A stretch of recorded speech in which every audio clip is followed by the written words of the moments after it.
صحابی ہیں جن کا مقام اتنا بلند و بالا ہے، جن کے بارے ایک محدث فرماتے ہیں، اس کا نام مجھے نہیں آ رہا یار، وہ فرماتے ہیں کہ اگر کوئی بات حضرت عبداللہ ابن عمر کی حضرت عبداللہ ابن مسعود سے ٹکرائے کہ حضرت عبداللہ ابن عمر کچھ بیان کر رہے ہیں اور حضرت عبداللہ ابن مسعود کچھ بیان کر رہے ہیں، تو اس جگہ میں ہم حضرت عبداللہ ابن عمر کی بات نہیں مانیں گے، حضرت عبداللہ ابن مسعود کی بات کو مانیں گے۔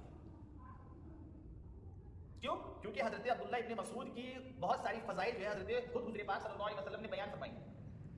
حضرت عبداللہ ابن مسعود حضور کے قریب نماز پڑھا کرتے تھے۔ اب ایک چیز کو سمجھیے کہ حضرت عبداللہ ابن عمر جو ہے وہ حضور حضرت عمر فاروق کے بیٹے ہیں، ٹھیک ہے؟ جب حضور رفع دین کیا کرتے تھے تو اس وقت ان کی عمر کم تھی، چھوٹی تھی، آپ چھوٹے صحابی تھے، اور حضرت عبداللہ ابن مسعود جو ہے وہ جوان صحابی تھے اور بہت فقیہ صحابی۔ حضور نے فرمایا حضرت عبداللہ ابن مسعود کے بارے میں، جیسے کہ ترمذی شریف کی حدیث شریف ہے، صحیح مسلم کی حدیث ہے کہ حضرت قرآن کریم کا علم 4 لوگوں سے سیکھو، جس میں سب سے پہلے حضرت عبداللہ ابن مسعود کا نام ہے۔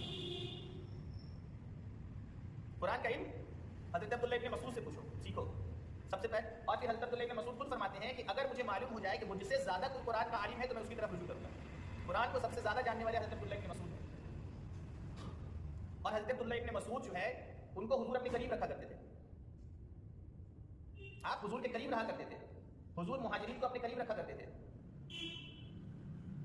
جو مہاجرین تھے، جو مدینہ شریف میں رہنے والے جو صحابی تھے، حضور پاک صلی اللہ علیہ وسلم ان کو اپنے قریب رکھتے تھے اور کہتے تھے کہ جتنے بھی مہاجرین اور جتنے بھی فقیہ اور اہل علم لوگ ہیں وہ میرے قریب رہے۔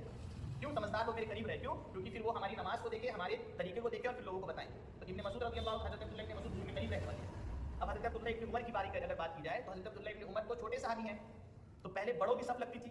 حضور کے دور میں صف بنانے کا جو طریقہ تھا، پہلے بڑوں کی صف لگتی تھی، اب بڑوں کی صف جتنی ہو جائے اس کمپلیٹ ہونے کے بعد اس کے پیچھے بچوں کی صف لگتی تھی۔ اگر مان لیجئے کہ حضور پاک صلی اللہ علیہ وسلم نماز پڑھ رہے ہیں، ٹھیک ہے، بڑوں کی صف 20 صف ہے بڑوں کی، اب 20 کے بعد بچوں کی صف ہے، اب حضرت عبداللہ ابن عمر کہاں ہیں؟ پیچھے۔ تو اب یہ بات بتائی جائے کہ حضرت عبداللہ ابن عمر حضور پاک صلی اللہ علیہ وسلم کی نماز کو پیچھے رہ کے زیادہ دیکھیں گے، اچھے سے زیادہ جانتے ہوں گے، یا پھر حضرت عبداللہ ابن مسعود جو آگے کھڑے ہیں وہ، حضرت عبداللہ ابن مسعود جو آگے کھڑے ہوئے ہیں وہ زیادہ بہتر دیکھیں گے۔ اور یہ اصول بھی ہے کہ اگر حضرت عبداللہ ابن مسعود اور حضرت عبداللہ ابن عمر کی قول ٹکرائیں تو ہم کو عمل کس پہ کرنا ہے؟ حضرت عبداللہ ابن مسعود کی قول پر، اور یہی پر اسی پر ہمارا عمل ہے۔ لیکن اب لوگ تعصب کی بنا پر اور بغض و حسد کی بنا پر اور انا کی بنا پر اگر نہیں مانے تو پھر ہمارے پاس علاج نہیں ہے۔ ہم کو کیا کرنا ہے؟ صرف بتانا ہے، نہ ہم کو کسی سے جھگڑا کرنا ہے، نہ ہم کو کسی انا کا مسئلہ بنانا ہے۔ ہم بتا دیں گے، دلائل آپ کے سامنے رکھ دیں گے، کیونکہ ان کو دھوکہ یہی بول کر دیا گیا تھا کہ ان کے پاس ایک بھی حدیث نہیں ہے، ان کے پاس دلیل نہیں ہے، بغیر دلیل عمل کرتے ہیں۔ تو اب تک آپ کو اتنی ساری دلائل دی جا چکی ہے، اس سے معلوم چلے کہ ہمارے پاس کتنی دلیل ہے۔ اور حد تو یہ ہوئی کہ ہم ایسی ایسی کتابوں سے حوالہ دے رہے ہیں جو بڑی بڑی کتابوں سے، جو محدثین کے استادوں کے استاد رہ چکے ہیں، اس کا نام تک یہ لوگ نہیں سنے تھے۔ تو جب نام نہیں سنے تو پھر ظاہر سی بات ہے کہ وہ کتابوں کو کہاں سے پڑھیں گے؟